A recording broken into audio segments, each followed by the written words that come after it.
내년 총선을 앞두고 유력 정치인들이 몰리면서 충북의 정치 1번지로 불리는 청주 상당 선거구에 대한 관심이 커지고 있습니다.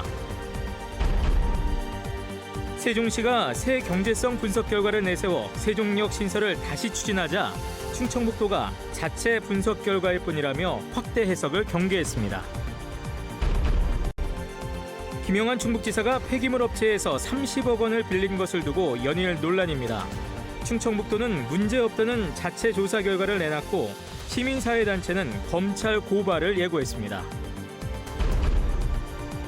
귀가하던 30대 가장이 음주 뺑소니 차량에 치여 뇌사 상태에 빠졌습니다. 사고를 낸 운전자는 휴가를 나온 군인이었는데 면허도 없었습니다.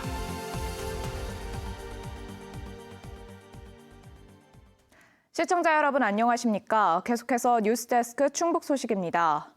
충북의 정치 1번지라 불리는 청주 상당. 정우택 국회 부의장의 육선 도전에 인물 교체론이 맞서고 있는데요. 여당에선 라인펀드 로비 혐의를 받던 윤갑근 전 도당 위원장의 무죄가 확정돼 공천 경쟁에 뛰어들었고, 민주당에선 노영민 전 대통령 비서실장의 등판을 기정사실화하는 분위기여서 판이 커지고 있습니다. 이병선 기자입니다. 라임 자산운용 로비 혐의로 옥고를 치렀던 윤갑근 전 국민의힘 충북도당 위원장이 최종 무죄 판결을 받았습니다. 징역 3년 1심을 뒤엎고 무죄를 선고한 2심 판결에 대해 대법원이 검찰의 상고를 기각한 겁니다. 윤 전 위원장은 판결 직후 청주 상당 출마를 공식화하고 국민이 정치를 걱정하는 구태 정치를 끝내겠다는 포부를 밝혔습니다. 이제는 그런 변화를 주도하고 만들어 나갈 때가 됐다.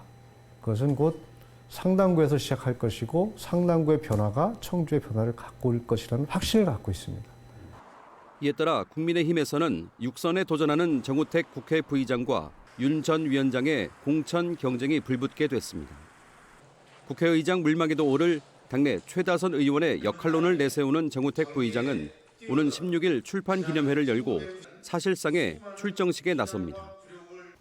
정정순 의원의 낙마로 지난해 치러진 재선거에 후보를 내지 않고 청주 상당을 내준 민주당은 서욕을 노리고 있습니다. 가장 먼저 예비 후보 등록을 마친 이강일 전 상당지역위원장은 5선 국회의원, 고검장 출신의 여당 후보군에 맞선 새로운 인물 교체론을 내세우고 있습니다. 현 윤석열 정부한테 더 계속 이대로 이 시스템대로 국정을 맡길 것이냐 아니면 여기서 회초리를 들 것이냐 이것으로 아마 선거 결과는 기본적인 맥락이 갈릴 거다. 이 밖에도 김형근 전 가스안전공사 사장, 김영환 지사 주민 소환을 주도했던 이현웅 전 한국문화정보원장, 장선배 전 도의장, 최충진 전 청주시 의장이 하마평에 오르고 있습니다. 가장 큰 변수는 노영민 전 대통령 비서실장의 등판 여부. 아직 입장 표명은 없지만 당의 공식 행사에 꾸준히 참석하고 유력 인사들도 접촉 중인 것으로 알려졌습니다.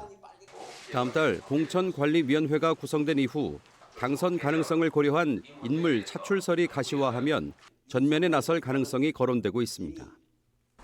중량감 있는 인물들의 빅매치가 될지, 여야 할 것 없는 혁신의 파고 속에 새로운 인물의 각축장이 될 것인지 청주 상당히 주목받고 있습니다. MBC 뉴스 이병선입니다.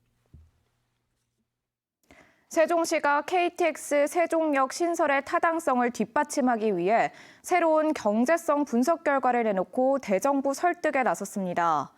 세종관문인 KTX 오송역 무력화를 우려하며 반대해온 충청북도는 자체 분석에 불과하다며 확대 해석을 경계했습니다. 심충만 기자입니다. 시정 핵심 공약으로 KTX 세종역 신설을 추진 중인 세종시가 새 경제성 분석 결과를 내놨습니다. 세종시가 아주대에 의뢰한 타당성 조사 결과 세종역의 비용 대비 편익, 즉 BC는 1.06으로 경제성 여부를 판단하는 기준치 1.0을 처음 넘었습니다. 이는 2020년 자체 분석보다 0.2, 2017년 국가철도공단의 결과보다는 0.47이 오른 수치입니다.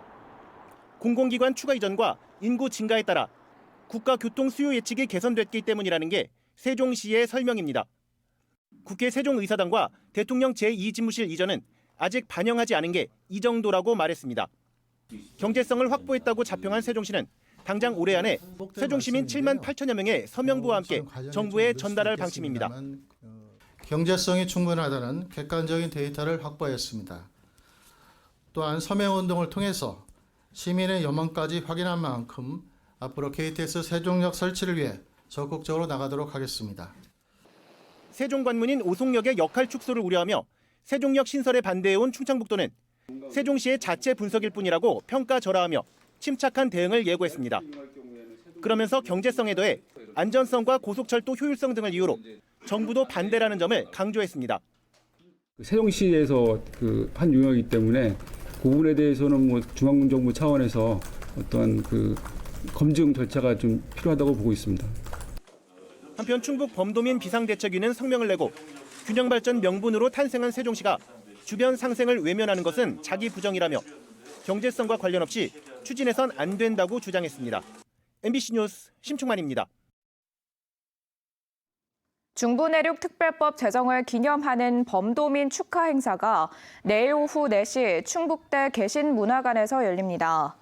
충청북도는 100만인 서명과 입법 촉구 결의대회 등 특별법 제정을 위해 참여한 도민들에게 감사하다는 의미로 미스트로트 김다현과 가수 오승근, 파페라 팬덤 프렌즈 등이 출연하는 축하 공연을 펼칩니다.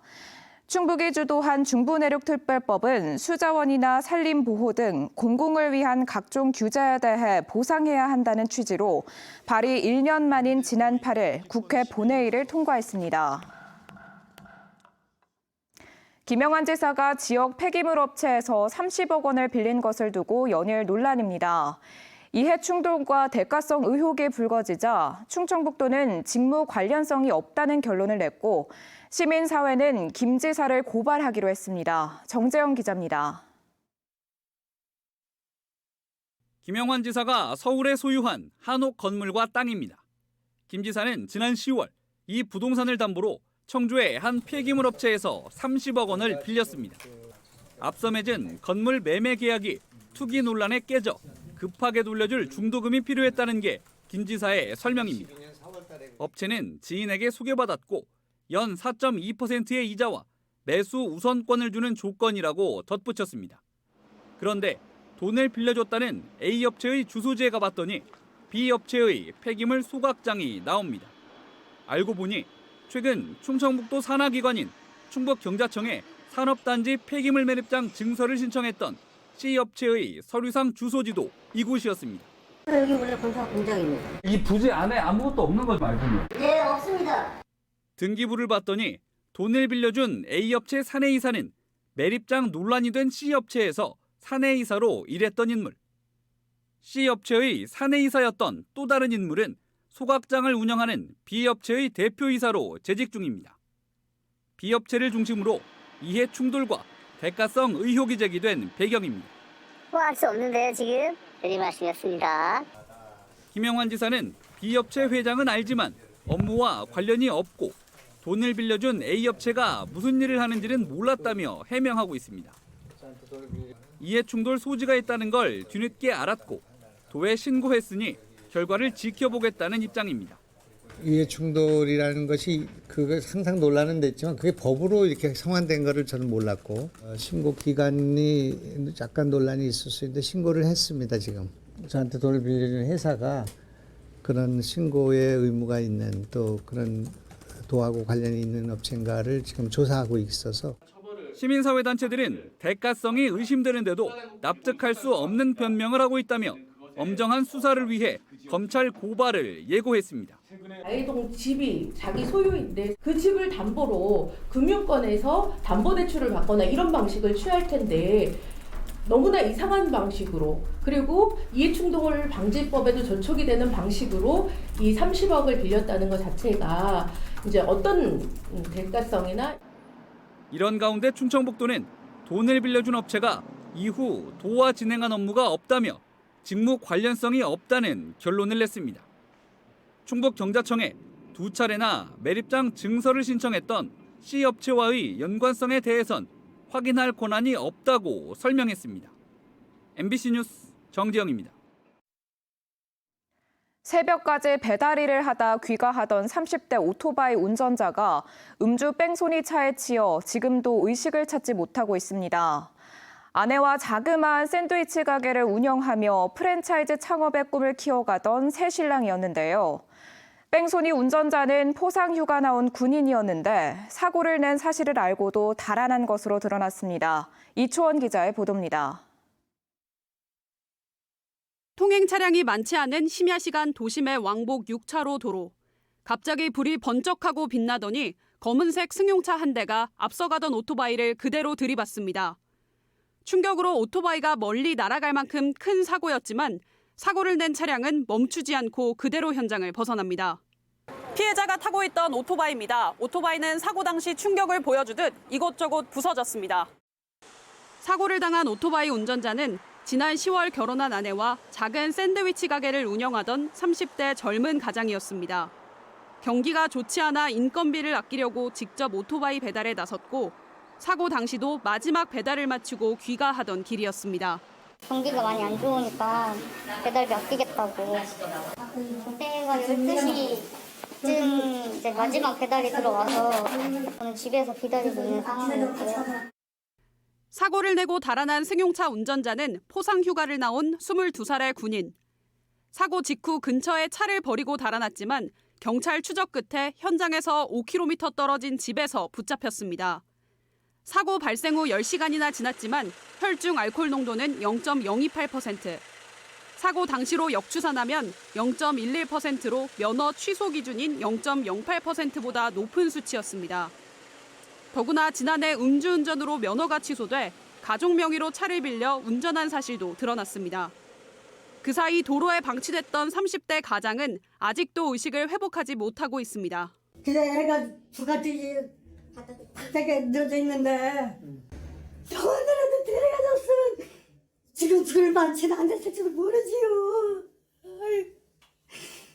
그동안 우리 하나밖에 없는 아들놈입니다 이게. 경찰은 사고 운전자를 특가법상 도주치상 등의 혐의로 검거해 군 헌병대에 인계했습니다. MBC 뉴스 이초원입니다.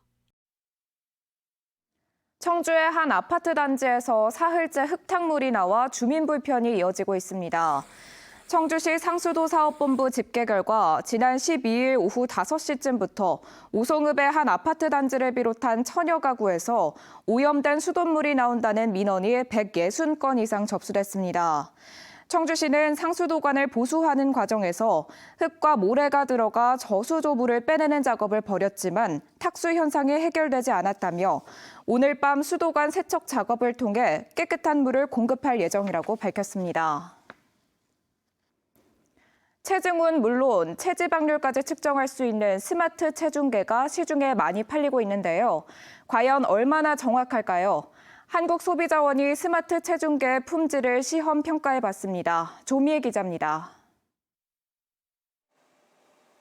체중과 체지방률 측정은 물론 모바일 앱으로 기록 관리까지 가능한 스마트 체중계. 한국소비자원이 손잡이가 없는 4만 원 미만 제품 중 선호도 높은 주요 브랜드 9개 제품의 품질을 시험 평가했습니다. 체중을 얼마나 정확하게 측정하는지 시험했더니 5개 제품이 한국산업표준 허용오차 기준을 충족해 상대적으로 정확도가 우수했습니다. 5개 제품에는 가격이 16,800원으로 가장 저렴한 노브랜드 제품도 포함됐습니다. 체지방률의 경우 정밀 측정이 가능한 의료기기를 기준으로 모든 제품이 4에서 5% 오차가 있었습니다. 체지방률 정확도의 경우 의료기기와 대비했을 때 정확도가 보통 수준으로 우수한 제품은 없었습니다. 특히 하체의 체지방률만 측정하고 상체는 추정하는 방식이다 보니 의료기기와 비교해 사용자의 신체 조건에 따라 최대 플러스 마이너스 10% 이상 차이가 나기도 했습니다. 체지방률 측정 같은 경우는 의료기기가 아니기 때문에 참고 용도로만 활용하시는 게 바람직하고요. 임산부나 체내에 의료기기를 이식하시는 등 질환이 있으신 분들은 의사와 상담하신 후 사용하시는 게 바람직합니다. 한국소비자원은 체중 정확도가 우수하고 부가 기능이 다양하면서 가격이 저렴한 가성비 제품으로 노브랜드와 멜킨 제품을 꼽았습니다. 다만 제품에 따라 사용자 자동 식별과 유아 반려동물 체중 측정 등 기능이 다양했다며 제품을 선택할 때 사용 목적에 따라 꼼꼼히 비교해야 한다고 강조했습니다. MBC 뉴스 조미입니다. 화재 초기 진압에 영상통화가 도움이 되고 있습니다. 오늘 오전 8시 반쯤 청주시 내수읍의 한 식당에서 불이 났지만 소방 상황실이 신고자와의 영상통화로 소화기 사용법을 안내해 2분 만에 화재 진화를 마쳤습니다. 충북 119 종합상황실은 불이 난 건물은 10여 개 점포가 밀집한 2층 건물이어서 대형 화재로 번질 뻔했지만 초기 진화로 막을 수 있었다고 밝혔습니다. 고등학교 1학년을 대상으로 일반고와 특성화고 간 진로를 바꿀 수 있는 전 입학제 원서 접수가 진행됩니다. 전 입학허가 예정 인원은 일반고 53곳, 특성화고 23곳 등 전체 76개 학교에서 309명으로 희망 학생은 학교 상담을 거쳐 오는 20일까지 재학 중인 학교에 원서를 제출하면 됩니다. 학교 배정은 도교육청 심사를 거쳐 내년 2월까지 이루어집니다. 전 입학제는 현재 다니는 학교 계열과 맞지 않은 학생에게 진로 변경의 기회를 주는 제도로 지난 2013년부터 운영하고 있습니다. 청주시가 오는 23일부터 내년 2월 18일까지 농업기술센터 일원에서 눈썰 매장을 운영합니다. 눈썰 매장 부지는 약 6,000제곱미터로 대형 썰매장과 미니 얼음 썰매장, 아이들을 위한 소형 썰매장 등이 마련되고 회전 썰매, 스윙카, 빙어 잡기 체험 등 다양한 놀이 공간도 조성됩니다. 운영 시간은 오전 10시부터 오후 5시로 3부로 나누어 운영되고 매주 화요일은 휴장합니다.